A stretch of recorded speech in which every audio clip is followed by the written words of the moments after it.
They could register some of the players today. What they don't want is the embarrassment of registering 3 out of 5. It looks awful. In terms of the options available to them, there's increased revenues. So taking out another credit card or another payday loan or lever or whatever they choose to call it. And yeah, this phrase economic levers has never been used before in the world of finance, I hasten to assure you. So they are glorified payday loans, and they are not in themselves uncommon, but to have so many at such a short period of time is strange. So in terms of increased revenues, yes, they could sell off another tranche of future income streams. They could sell players. So it's either increasing revenues or decreasing cost, which is the emotional blackmail approach that they are taking in respect of trying to negotiate with players. But if I was De Jong, I'd say, well, I've signed a contract in good faith.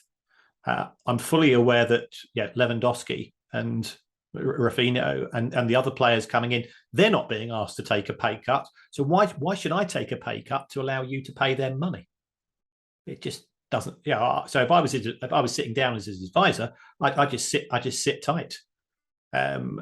What's interesting in Spain is that there is so much control from Real Madrid and Barcelona over the press in terms of getting access and being on good terms, that the clubs use the media to act as cheerleaders or hate leaders in respect of fans' reaction to the players. And I think we saw that over the past couple of days.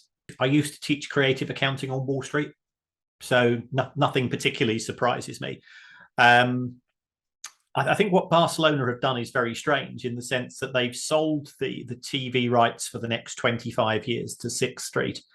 And they set up a separate company to sell these TV rights. And then they've sold the TV rights for year 26 onwards, effectively to themselves. And they've booked that as profit.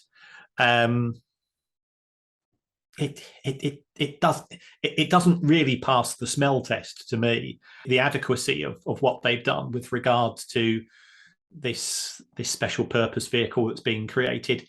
It doesn't look good, and certainly it's completely inconsistent with what the rules were set up to do, which was to try to encourage clubs to act in a more mature, sustainable focused area. Because when the La Liga cost controls were introduced, which was around about 2013, there were huge problems all over Spanish football. And ironically, Barcelona and Real Madrid didn't have the problems in those days because they had just so much money coming, they didn't have to worry. The rules were actually there to protect the other clubs.